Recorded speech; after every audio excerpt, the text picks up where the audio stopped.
All right, welcome and thank you for joining today's webinar, Implementing an Effective Vulnerability Management Program to Minimize IT Security Risk in Your Organization, with cybersecurity expert Derek A. Smith. You're also joined by BeyondTrust Retina Product Manager, Alex DeCosta, who will run through a brief demo of BeyondTrust Retina Enterprise Vulnerability Management Solution towards the end of the webinar, so be sure to stick around for that. My name is Sarah, and I'm your host today. And before we dive into the webcast, I just wanted to touch on a few housekeeping items. First thing, all attendee lines are muted. However, in an effort to keep this interactive, I encourage you all to ask your questions via the chat box in the GoToMeeting console. We will try to cover your questions at the end of the webinar during our Q&A time. Also, today's session is being recorded, and as attendees, you will all receive the link to the recording and the PowerPoint via an email later this week. So at this point, I'd like to hand the phone line over to Derek. Hey, Derek, welcome. Thank you so much for joining us today, and please take it away. It's all yours.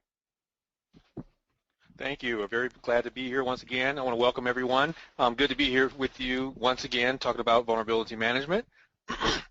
So today I'm going to talk about how you all can implement an effective vulnerability management program in order to minimize risk in your organization. I want to start off by saying I work for a very risk-averse organization. I work for a healthcare organization, and we have 98% of the market, the healthcare market. And with that, we're in the data analytics, so we have much more PHI, personal health information, and things like that than any other organization, because all those organizations are our clients. Therefore, we have all their information. I say that because that makes us a large target for hackers or anyone else who wants to get PHI, personal health information. As you all probably know, your personal health information is actually more valuable than your credit card information out on the black market. So let me tell you, we have a staff of, well, we have a large staff of security folks, let's say that, and we stay busy, and we're still growing on a regular basis, on a daily basis actually. So with that being said, I want to talk about vulnerability management, talk about its importance, and kind of just have a conversation with you about what you can do to make yours better. So on our agenda, we're going to talk about what vulnerability management is, the laws of vulnerabilities, why we need vulnerability management.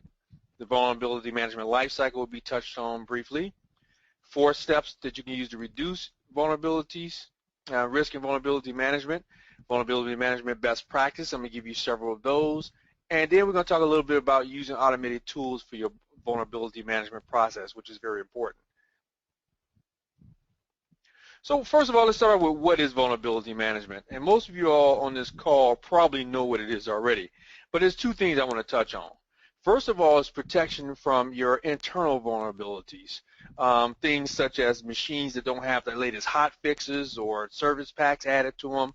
I'm sorry, are you all still seeing? Good. Service packs added to them. Also, people who have inappropriate rights to files within your organization, directories and things like that. Users who have no passwords or passwords that's easily guessed, or accounts that have not been disabled, employees who no longer work for your company. It goes on and on and on. But we also protect ourselves from external vulnerabilities as well, things like unknown or unsecured IP devices that we may have, open ports, or now everybody is using bring your own device and mobile devices, so that's a big factor as well. And again, the external vulnerabilities can be your easily guessed passwords for somebody to come in and end up being the insider threat. Now, vulnerabilities on your network are what cyber criminals are after. As I said before, we have a large amount of PHI information in my organization, and as I said, we're targeted on a daily basis. We have a security operations center, we have incident responders, we have investigators, all these things within our organization to try to keep your health information safe. As I said, we're in 98% of the community. So basically, we provide, the criminals are looking for ways that they can provide or obtain unauthorized entry into our networks, into your networks. And by them getting in, they can expose our confidential information, they can steal our identities, they can violate our privacy laws, they can just basically paralyze our operations. So these are things that we're worried about. Okay? So exposure through these vulnerabilities is extreme for our networks, for our organizations in general, and as we know, our devices become very vulnerable with our intellectual property that we have on them. I have some sources of vulnerabilities up on the slide here: programming errors, unintentional mistakes, user error, of course, improper systems configuration, and it goes on and on. Mobile is, of course, becoming a big issue. And I'll tell you this, in my field, healthcare IT, and another area is nuclear IT. Nuclear folk, I travel a lot and I speak, and they look for people work in nuclear power plants and the nuclear industry because they can't find enough cybersecurity people in those two industries. But going on, also the need, despite us utilizing basic defenses that we use in our organization, network security breaches are still everywhere. And you can pick up the paper any day. Some of the old ones, TJX, exposed $46 million records. DSW, a lot of the recent things that we see in the news. Matter of fact, there's almost a day you can't pick up some paper somewhere or turn on some news show and find that there's records that's been exposed. And it can be government or it can be private industry. So it's happening all over the place. One of the things I want to say, though, is that automation for vulnerability management is crucial. And why is that? Because manual detection basically and remediation is just too slow. The workflow when we're doing this is too slow. Using manual means we are not able to keep up with all the vulnerabilities that are out there and all the things that are happening and at the speed that they're happening. Another thing is it's too expensive. You have to have specifically trained staff and enough of them in order to deal with this thing if you're going to deal with it manually. When we can automate some of these processes, some of these mundane processes, and have a machine do it, have some type of software do it for us. And oftentimes doing it manually is ineffective. And let me just give you an example. When I was at the Army Research Lab, I ran what's called computer network defense. And we had 24/7 operations. And, and they still do, and I don't want to down those operations. However, I'll say this. For every hour of information or hour of data that came through our system, our network, we only really had 10 minutes that we could look at this data. And actually, it was live, but we had to capture that data and kind of look at it and then be ready to capture more and look at it. So, so you can, and then there's also human error. So you can see that if you have something automated set up that's going to have bells and whistles and alert you to problems that this human may not see or get tired or whatever it may be, then that's going to be a much better process. All right. On this slide, I have some attack trends. Increased professionalism and commercialization of malicious activities. The bad guys are getting better, and they're putting a lot of money into getting better and a lot of money and time and effort into trying to obtain our secrets. Threats are increasingly tailored towards our specific regions, our organizations, our businesses, whatever it may be. Conversions of attack methods. And now, people used to hack because they could say they broke into NASA or something like that. But, it's been years now that they've been saying now they're hacking for money. It's become big business. It's become syndicates and large opportunities in hacking. Some of you probably noticed if you've been with me before, but I spent 18 years as a federal agent chasing these type of activities. Now I'm doing it from another side and trying to prevent them in the first place. One of the biggest things about law enforcement is that we always have to be reactive. And now we're finally in IT security, cybersecurity, we're finally trying to find ways for us to be proactive. And vulnerability management systems is one of those ways to be proactive. So from my job, from studying, from looking around, what have we learned? Well, we've learned that most vulnerabilities are known long before we're exploited.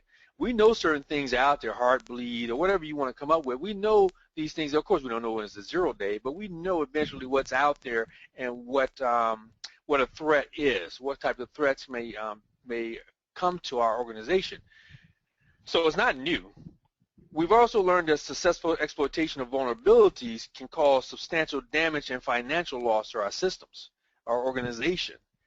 We learned that a few vulnerable systems can disrupt the whole network, can disrupt many systems within our organization.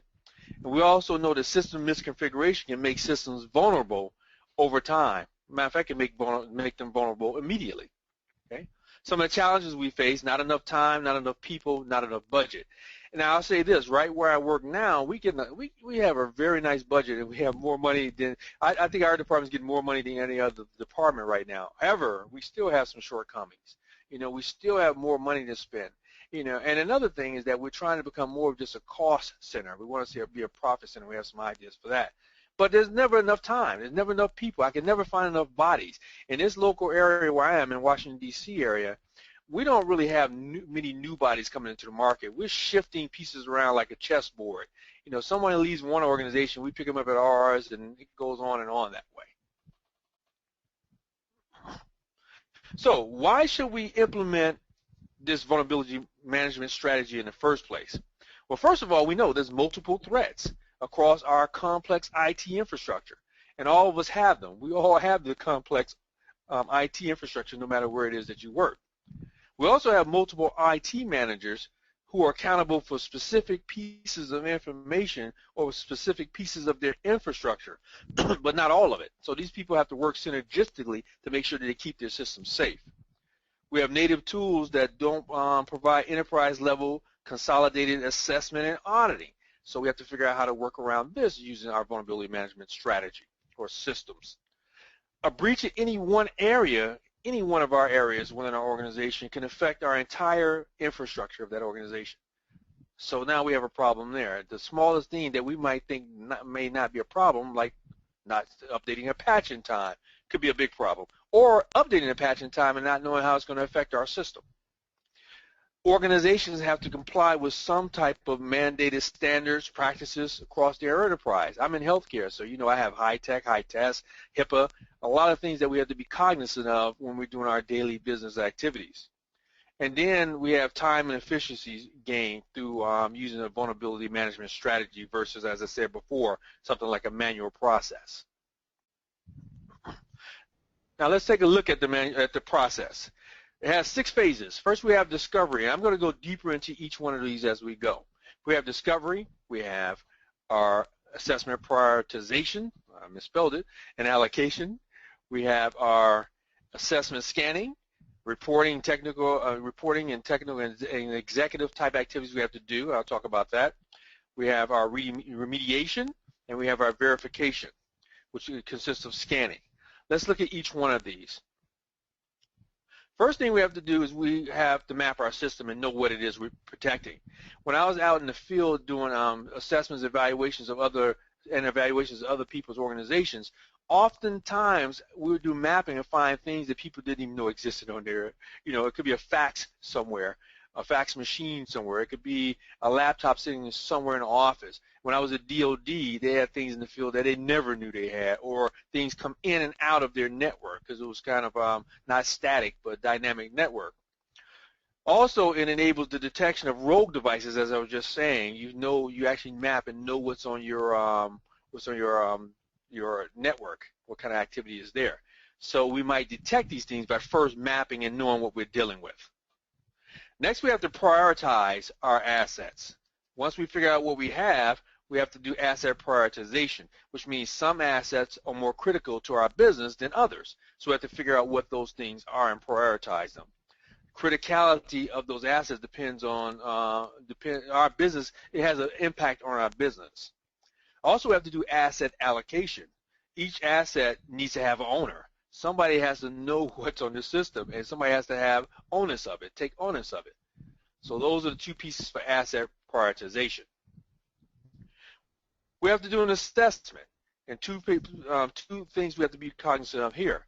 We need to do signature classification, which means we need to look at our vulnerability signatures, our application fingerprints, our service signatures, our configuration signatures. It goes on and on. Compliance, of course, compliance signatures. We have to be cognizant of these, and we have to know what they are. And then we have to look at what we call timely signature. Look at how many devices we have at a given time. What is our remote services at a given time? Again, our vulnerability signatures. How many vendors do we have operating within our infrastructure? We have to know these things. We have to do an assessment of these things. How many products do I have in general? And then we go to scanning. And scanning needs to be, it needs to take what I call an outside-in and inside-in approach to security. So it has to emulate the attack route of a hacker. It has to look at how would a hacker do it. They have to test the effectiveness of our security policy, and it has to not just our policy but also our controls. and examine our network infrastructure for what our vulnerabilities are. We have to figure out what it is that we're susceptible to. And then it provides, by scanning, it provides tools for untrusted and authenticated scanning. We have to have tools for both. But we have to scan our systems, and we should do it on a regularly scheduled basis. And, well, not just that. We do it on a regularly scheduled basis, but, of course, you all know penetration testing. We might want to have someone come in and perform an unscheduled penetration test. Of course, we would know about it as the security leaders. However, an organization would not know about it.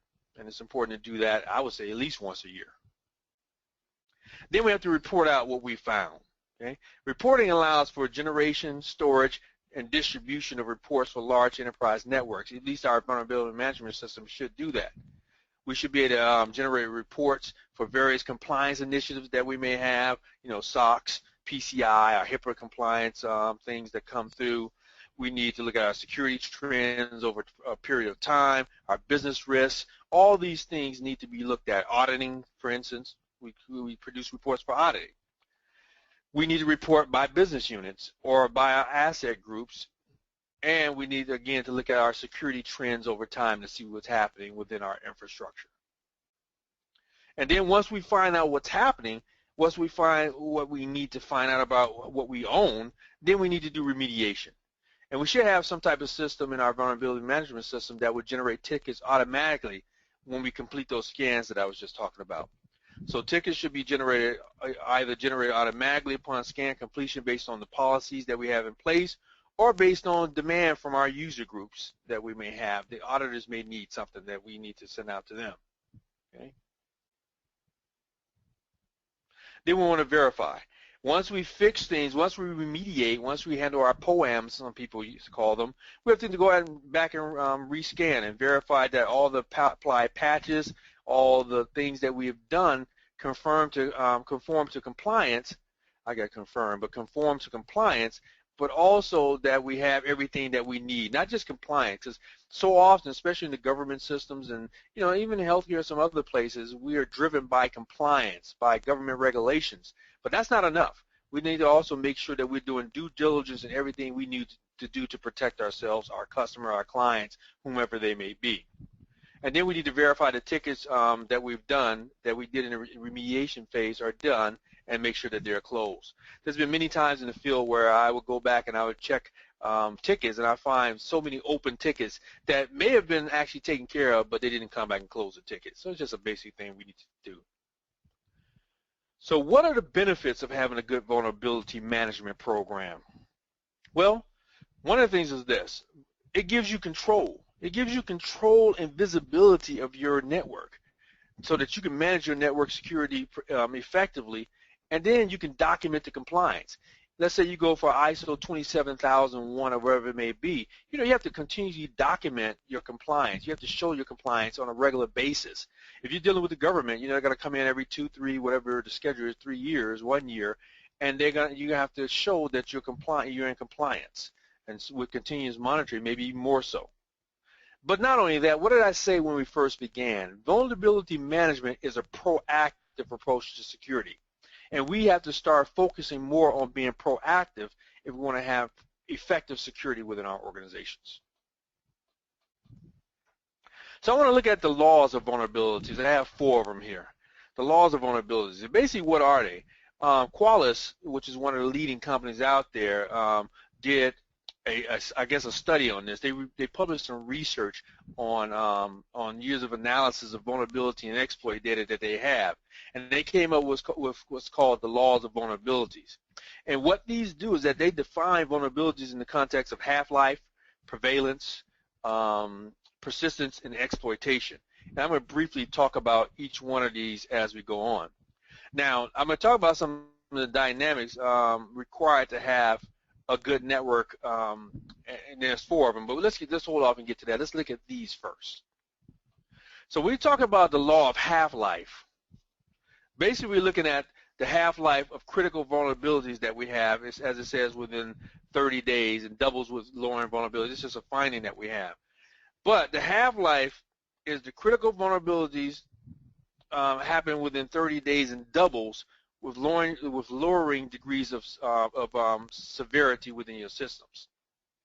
Now, some of the things that you notice I have here, well, let me go back to that just for a second. So basically, to break it down, that half-life reflects the difficulties you have in successfully patching large networks. So it's about patching system. The data that they had shows that the first month of a critical vulnerability, IT on average only mitigates the vulnerability in half of its networks.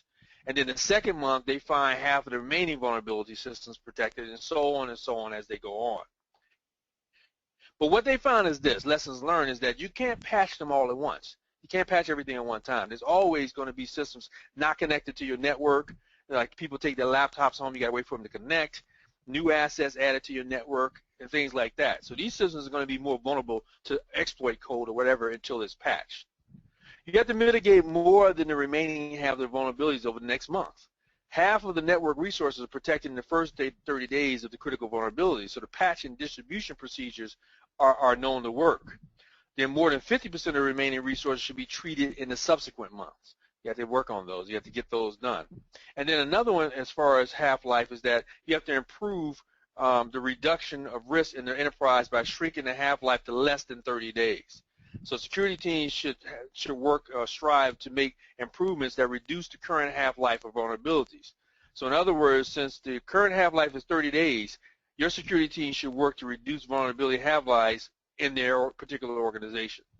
As I have here, best practice says that patch within 21 days for critical systems and a rollout procedure to other assets based on their priority level. So the more critical they are, the quicker you should, or the more susceptible to exploitation they are, the faster you should get those things fixed.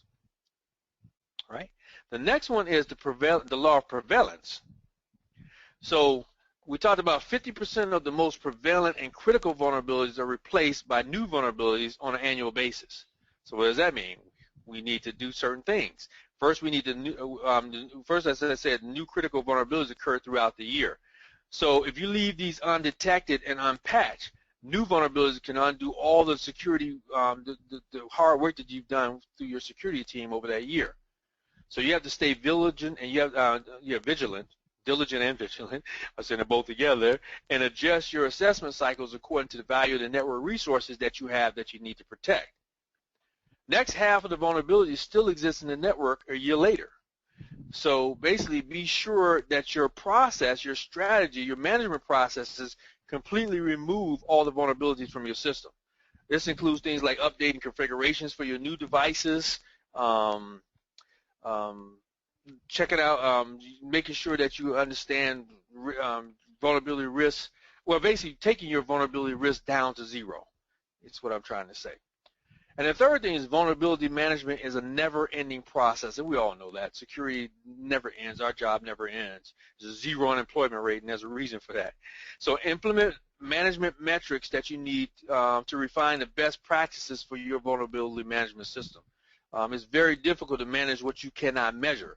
So I go into many organizations, I don't do it anymore, but assessments, even where I am now, we're still updating our processes and our metrics. And as you all know, metrics tell the story.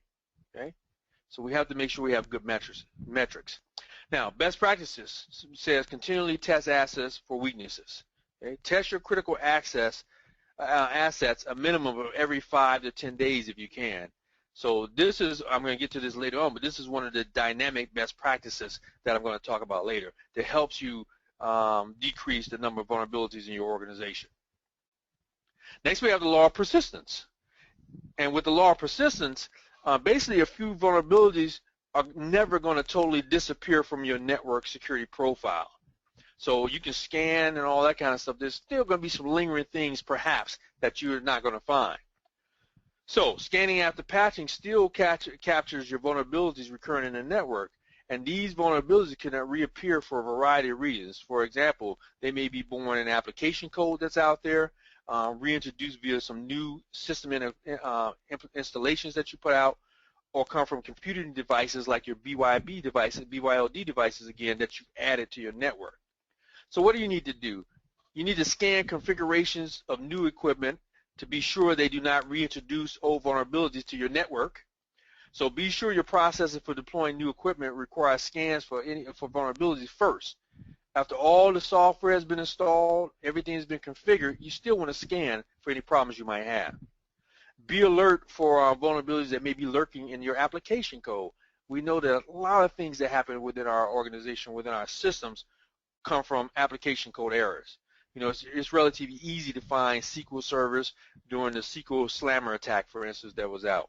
But it was very difficult for IT departments to determine what applications had embedded the Microsoft database engine MSDE. I'm reading this, which was a problem. Okay, one of the best practices. Continually test assets to uncover reintroduced weaknesses. Scan your critical assets a minimum of every 5 to 10 days, like I said before. Make sure it's an ongoing process for you to try to identify and eliminate weaknesses within your process, within your system. The law of exploitation. So I want you to keep an eagle eye on what your vendors are doing in your system as well. Okay, make sure that well, let me say this. I start with what I have at the top. 80% of vulnerability exploits occur within 60 days of your vulnerability release. Let's say that first. So the announcement by a product vendor about a security patch or upgrade starts the race between enterprises deploying corrections and attackers exploiting the vulnerability. You know, you have your 0 day. We don't know about it yet. So traditionally, there's a period of several weeks before an exploit is actually unleashed. However, this time frame is starting to get smaller, shrinking, of course, and security teams can no longer count on a 6-month time frame or a 6-month window before they start to see worms and viruses and all that type of stuff. So if we look at today's products, today most vendors don't even announce a vulnerability until there's a patch available in the first place to protect us, because that's just the way they build things these days. So as I was saying, you want to keep an eagle eye on key vendors for early warnings of available patches for critical resources. You want to make a team decision or organizational decision on when you need to patch. So in some unintentional situations, the patch may place the company's business processes more at risk than the vulnerability itself. As I told you a little earlier, sometimes you put a patch in place and you don't know how it's going to affect your organization. I worked at a government organization. We stayed, I think it was 3 iterations back, which means we were kind of vulnerable, right? We were vulnerable because we're 3 iterations back, but we also could not have this process go down. It had to be available 24/7. It was very critical, so we had to test these patches, make sure everything was okay before we put them in place. We want to integrate with automated procedures. I talked about that before, but time is of the essence when you have to make a go decision on applying a patch or any type of thing that you have to do within your organization when there's an exploitation. So you need to integrate information from your vulnerability management system with your patch management and your configuration control systems in order to accelerate the accurate remediation of any vulnerabilities that you might find. Right? So those are the laws of your laws of cybersecurity, or your laws of vulnerabilities, as I called them. And I didn't call them that, but as they called them that. So this is kind of the vulnerability management life cycle. I'm not going to go into it and go over the 9 steps this time. We talked about this before in one of my webinars. However, we have our policy. Everything is established. Everything is done based on our policies. Our process, our standards, our guidelines come first from our policies, and it's there to support the policy. I talked about inventory. I talked about knowing what you have. I talked about prioritizing. Then we figure out our vulnerabilities, determine what they are on each asset. I mean each asset that we have. Look at the potential threats after we know what those vulnerabilities are. Figure out what our risk levels are. Remediate, as I spoke about before. Fix the vulnerabilities. Measure what we've done and make sure that we are in accordance with compliance regulations, compliance and policies. Now, here are 6 steps of vulnerability management that I want to go over for you.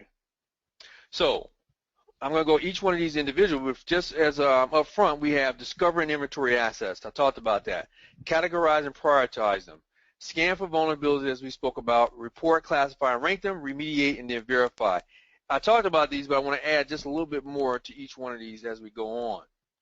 Now, I said we have to discover and inventory those assets, what IP devices we have, the software, all the configurations, everything has to be looked at.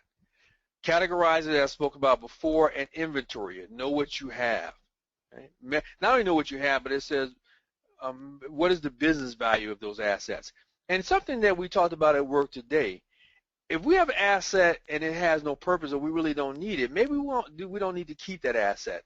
We even talked about that with our risk levels. As I said, we have 98% of all the healthcare market that we take care of. With that being said, we have to look at all the information that we store on patients and members, and we have to say, do we really need all this? Do we really need to store all this information, or can we get rid of some of this? And that's the conversation we actually started today and we're having right now. Categorize and prioritize. Scan for those vulnerabilities again. As I said, automated scanning keeps you up to date, it's accurate, and it scales to your large networks where people are going to be harder to scale. It's going to be harder to hire people. Test the effectiveness of your security policy and controls. Step 4, report, classify, and rank, as we spoke about. Create manual or automated reports. Of course, I suggest automated reports. No more storing things in an Excel file sheet, or I can't remember that system that we all use to store our data. I can't think of it right now. Maintain an overview of our instant risk analysis. Prove compliancy with regulations. Make sure that we are in compliance with those regulations. Number 5, remediate, to apply patches, update fixes, pre-test those patches like I spoke about in my example before we put it into before we deploy them. Now, what do you do when you don't have a test environment? You know, test dev and ops. You know, well, maybe you can do it on virtual machines. I'm not sure. I'm sure that most of you had a strategy in place for you to test the environment. Now, I'll tell you this. I've seen many organizations that in some cases, some types of patches, and you probably do this on yourselves, some type of patches, they'll deploy them right away. And I still don't recommend that because we don't know the effect it's going to have on our particular environment. And number 6, verify. Rescan, rescan, rescan. Okay? Update your remediation workflow. Make sure you rescan, look at it again. Now, Yankee Group looked at this dynamic best practice model. And I said I was going to come back and I was going to revisit this dynamic model and talk a little bit about that. And that's kind of where I'm going to end some of my conversation today. So we have 4 phases. We have classify our assets, measure our assets, integrate our patch management strategy, and then audit for performance. This is our dynamic best practice group. Dynamic best practice. So basically what this is that based on the key findings from this Yankee group and the findings from those laws of vulnerabilities, they came up with this best practices that we apply for vulnerability management as a one solution type of IT solution. Now, I'm not saying this is the only way to do it. I'm not saying this is the best way of doing it, but this is a way of doing it, okay? So first we classify our network. So we're going to identify and we're going to classify network resources to see, of course, what we have, what type of things we have. I talked a little bit about the law of half-life, and I told you that it tells us about 50% of network resources will be protected within the first 30 days of an enterprise, when our enterprise is aware that a vulnerability exists. So by understanding and classifying our assets to a category, it allows our IT folks, it allows our security folks to apply the policies more efficiently to our systems and to our enterprise. So if our organization, if our organization is time or resource constrained, like most of us are, doing it this way is going to enable the security team to focus on patching the most critical assets first, and that's what we want to do. So we want to classify network resources, first of all. We're going to have like maybe 5 to 20 different categories of network assets that we need to prioritize by value to the business, by the ability to manage the assets as a group, and go on and on. And then we need to tier the hierarchy of assets by value to the business. So our critical databases, our financial systems, our other business critical assets, are of course going to have a higher category than say our desktop, our clerical desktops, our remote laptops, those type of things. Right? Now we want to make sure our network. I'm moving into measure, but I want to go back just for a moment. I want to touch on a couple other things here. So you also, when you're looking at classifying, you want to be able to limit the higher priority categories by ability to manage those vulnerabilities. So it's vital to be able to patch the most critical assets before an exploit is released, as I said before. So this Yankee group, what they recommend is that enterprises completely protect the higher priority categories against vulnerabilities within 21 days to defeat the law of prevalence that we spoke about earlier. Okay? You want to classify those assets, asset priorities based on the value to the business, and do not give critical assets a lower categorization because you assume that they are safe. You can't assume that they're safe. Exploits are going to find their way into your network. So you need to place those critical business processes in a higher priority and not a lower priority. Now, let's move on to measure. So our vulnerability management solutions, we want to, well, whatever solution you have, you want to be able to test your network resources for the presence of known vulnerabilities also. Okay? You want to be able to produce some type of record where you can see what it is, or through scanning or whatever that's on your system. So I have here, measure your network against the half-life and persistence curves, which I have here. And what that means is that you want to beat that half-life curve by graphically tracking the percentage of vulnerabilities that you mitigate within that 30-day period. And then also the number of vulnerabilities that extend out past 180 days or 120 days or whatever it may be. So you need to be able to track all your vulnerabilities and have some type of useful process for measuring so that you know what you're dealing with. The second point I have is you have to measure your team performance by the half-life results and treatment of those persistent laws, that persistence law that I talked about earlier. So you need to chart the performance of each security team by the assets that you have in those asset categories. I'll just leave that at that. And then you want to use the metrics that you gather to communicate the security problem to your senior management so you can put the right processes and procedures in place. Then you want to integrate. Okay? You want to integrate your systems next. So you want to have your vulnerability management strategy provide some common measures, or I'm sorry, common measurable indication that your network is as secure as it can be. Okay? And you want to well, we talk about best practice. So your best practice of a lot of other organizations, a lot of leading enterprises, to integrate the intelligence gain into the entire security team cycle by identifying those assets, as I spoke about, and then removing the vulnerabilities. How do we do that? We do that first by integrating with discovery systems such as network integrity systems that we might have to find new servers and desktops that's on our network. And also, we might want to schedule a vulnerability scan once we detect these things to see what it is out there. We all know that even one single vulnerable computer can compromise our entire network.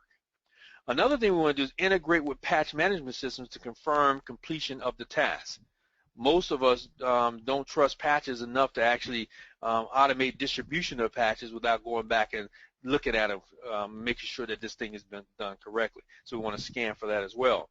And then we want to integrate into the management reporting portals. That means we want to take the mystery out of security by reporting on operational progress that we have on achieving vulnerability goals based on those laws of vulnerabilities that I introduced you to just a little while. And I would say go back and make sure you download this later on and go back and look at those and use that. So the best practice for this, for raising the level of awareness among your executive level management, the executive staff, is for you to come back and have this management reporting portal or some type of management reporting built into your vulnerability management system. Of course, we need to audit. All right, so we need our management program to deliver some fundamental, as I have here, some fundamental metrics in order to understand the state of our infrastructure that we have in place, or our network security program. Okay, so we want to use these metrics that we develop here to evaluate our successes and our failures for the different efforts that we have and that we put in place throughout our year or whatever it may be. So how do we do that? First, we evaluate our actual vulnerability management results against some targeted metrics that we've established. We want to get in the habit of setting and exceeding our performance goals that we have for our organization or for our security team or whatever it may be. We need to regularly review vulnerability management reports with the security team to make sure that they understand what's happening. They need to understand what could be affecting the organization. We need to brainstorm with them on better methods for handling vulnerabilities. All this should be done as a team effort. Okay? And one thing I want to say, make sure that you perform post-mortems also when you have an incident occur, or if you have some type of exploit. Make sure you get the lessons learned done. And the last thing I have here is measure the performance of security teams by the reduction of your critical vulnerabilities. Compare your team's performance by recognizing the leaders, recognizing your teammates, all that type of thing. Have them build some peer pressure. That's okay with us. Peer pressure is going to encourage your security team members to share their experiences on actions that they've taken in the past. And then what is that going to do? That's only going to help your incident response and your vulnerability management program in the long run. Right? And the last thing I want to talk about just a little bit is I keep emphasizing automation over manual systems. And why is that? Because that automated process gives you control and visibility into your organization and your infrastructure, unlike anything you could do with human error, with humans. There could be human error, there could be people overlooking things. The machine is not going to overlook it unless it's configured incorrectly. And you can't take things out of a box. You need to configure it for your particular organization. Automation automates most elements of your vulnerability management in an efficient and cost-effective manner.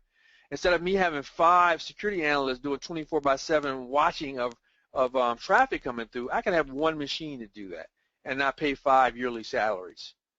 It also enables me to cut enables all of us to cut our vulnerability management expenses by 50 to 90% based on what I just told you before.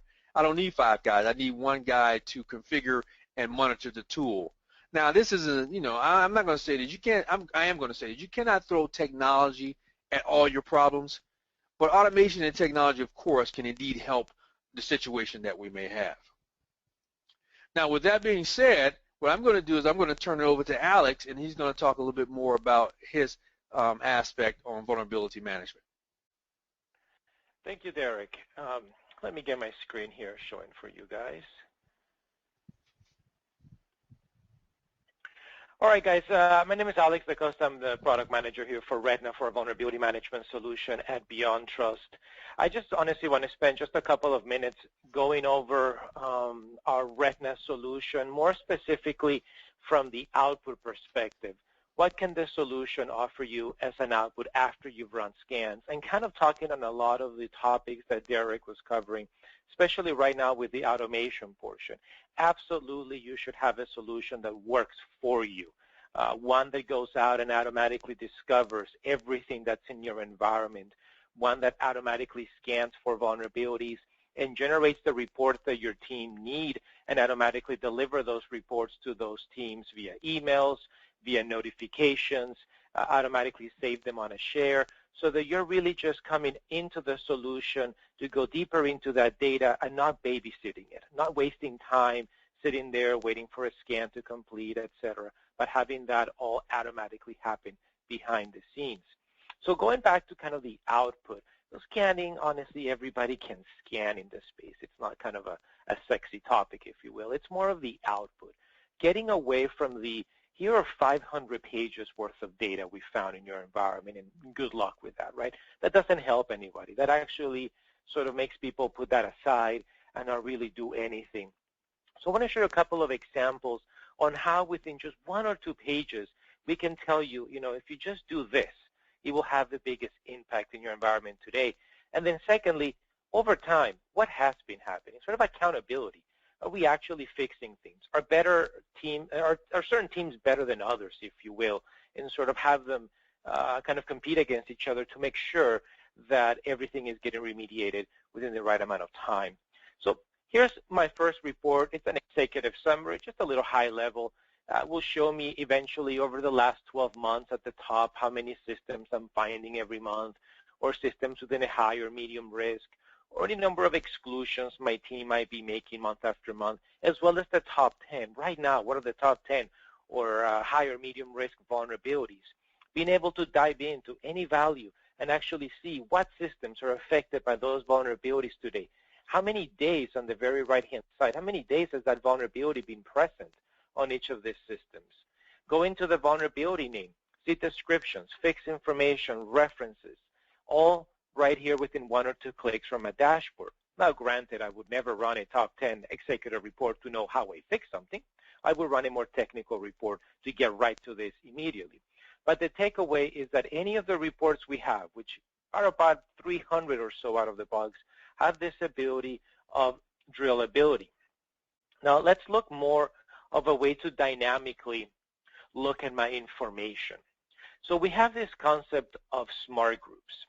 Here on the screen, you see my threat analyzer. Each one of these squares represent smart groups. Think of them as business units. Another topic that Derek covered was classification of assets. You want to make sure the solution is trained, that it is smart and working for you, and it helps you prioritize based on what you've told it about certain groups of assets and the criticality of those systems.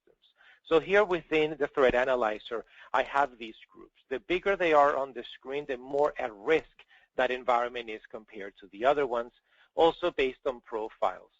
How about critical vulnerabilities that are open for more than 30 days? Which of these groups are falling behind? Or maybe they're associated with malware or some event in the wild like Stuxnet. I can use that to help me prioritize and eventually dive into one of those particular groups and do some risk reduction forecasting.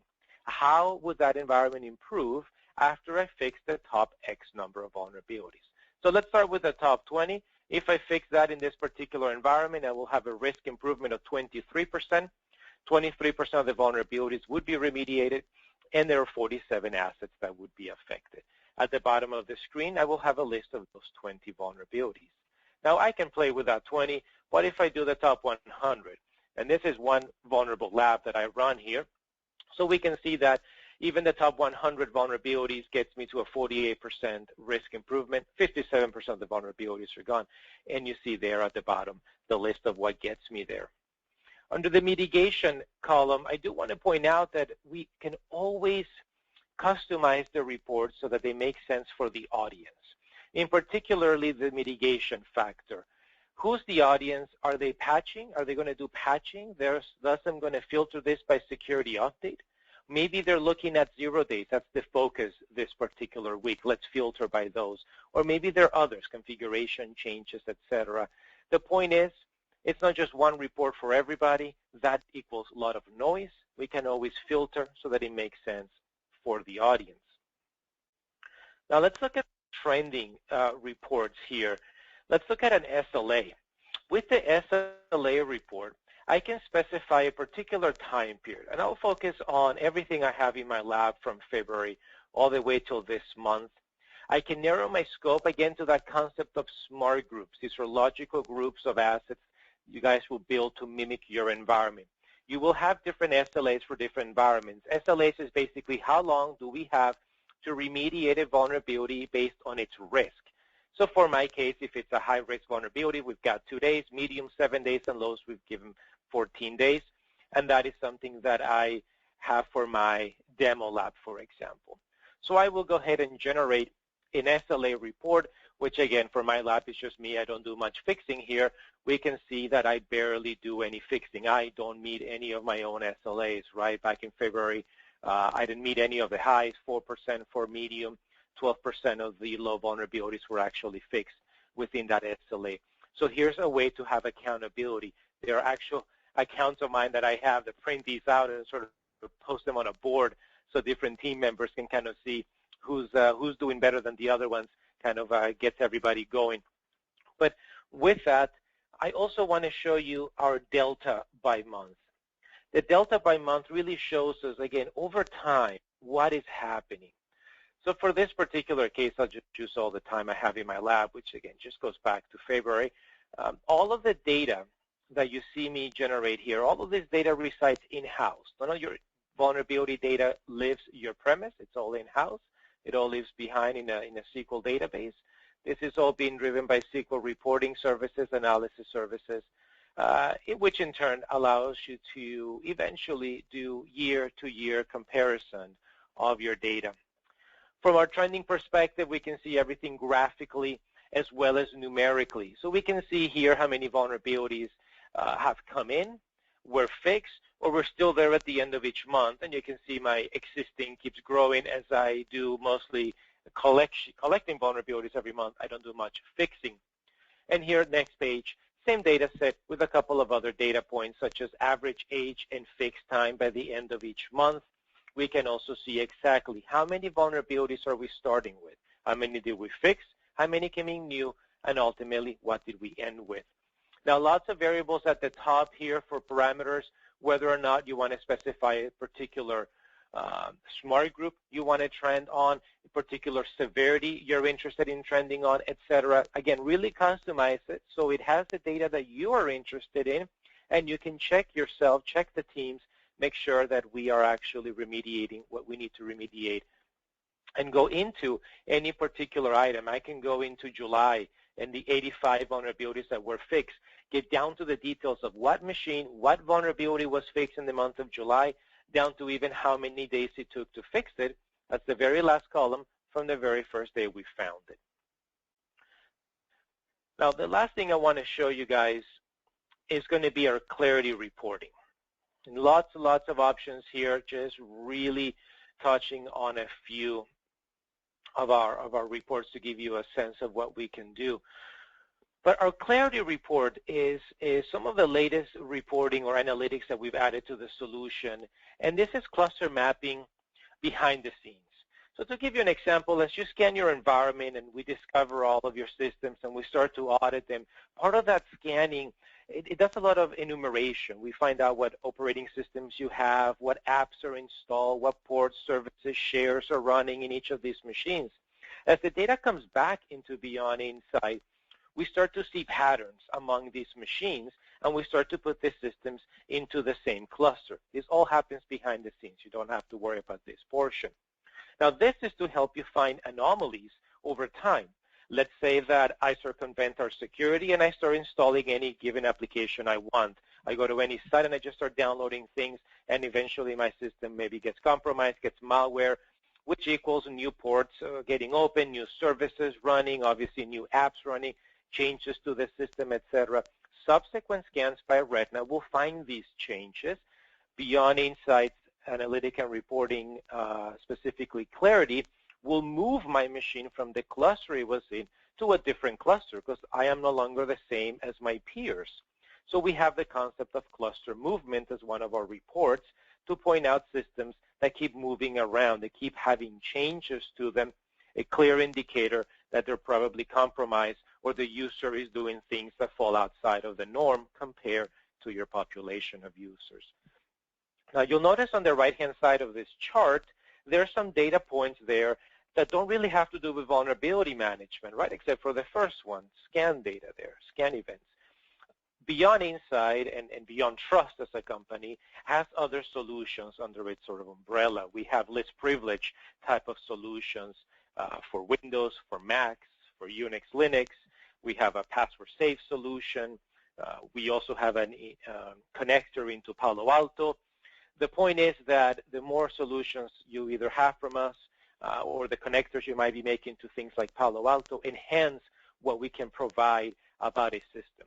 Not just the footprint of it and how it might be changing and thus might be compromised, but we can also see what the user is actually doing. We can see what it's clicking on. Is the user an administrator or just a standard user? Is the user running an application that's vulnerable? Right? Right now, everybody in this space simply provides you a list of vulnerabilities that are found. It does not tie to the fact that the user is or is not actually using that application, which can really help you prioritize your patching efforts. That's something that we can do. We can actually tell you who is running vulnerable apps. Let's go patch those first. So just to drill down into one of these guys, let's go into Prometheus here. What you will see is sort of anomalies about the system and about the user. So Prometheus is one of the guys I use here for my lab, one of my servers. And here, the first column, outliers. These are all vulnerabilities that in most cases have a high or medium risk, but point being that they're outliers. I don't see those vulnerabilities anywhere else in my environment. There always seems to be patterns. So maybe the user installs certain apps, Adobe, etc., that is not part of the normal sort of deployment process, and thus introduce vulnerabilities that only this machine has. Clarity is going to point that out to me. As I move towards the end of this, I can also see any type of attacks that are associated with the machine. This could be information coming from Palo Alto, for example. As I continue to the last pages, I see malware associated with the machine. This can be information collected by the Retina scanner. This is the hash information that we collect as part of scans. We enumerate the hash of services, processes running. We send that over to our cloud and analyze it against 60 or so different antiviruses to see if it maps to any sort of malware. Bring that to your attention. And the very last section, Power Broker for Windows, this is the concept of having that view as to what is the user clicking on. Are these, you can see the different columns there at the bottom. Is it the first time that app is ever run in the environment? Is that app an outlier? We don't see that anywhere else. Is it vulnerable? Is it attached to malware? These are all threat levels that get summed up based on the user, based on the asset, and brought up to your attention within Clarity. So with that, I will turn it back to Sarah. Sorry, I ran a little late. Hey, no problem, Alex. Guys, real quick, we're going to jump into some Q&A, but before we do, actually, while we run Q&A, I have one more poll for you guys based on what you saw. Would you like to receive a free trial? If you select yes, you will receive an email with license details, and you'll be able to test it out and run in your own environment. So I'm going to leave that up for a couple of moments while we run through some questions that came in. Alex, can you run vulnerability to devices reports as well? Yes. So as a rule of thumb, anything that has an IP address can be assessed. So anything from your standard Windows desktops, your servers, network devices, switches, routers, firewalls, appliances, yes, these will all be in scope. Hey, Derek, what tools allow for automatic ticket generation after vulnerability scans? What would you recommend?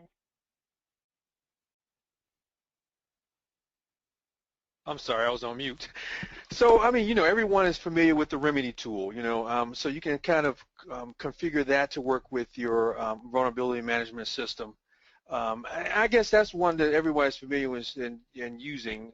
We still use that where I am now. There are some newer ticketing systems out there, but Remedy has been reliable for us.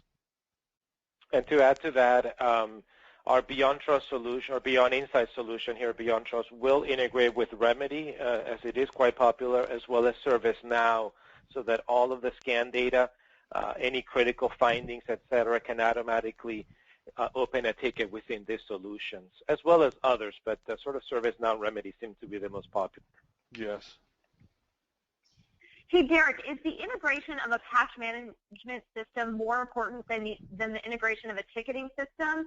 Does integration with only the ticketing system work the best, or do both of them need integration with your vulnerability scanning product?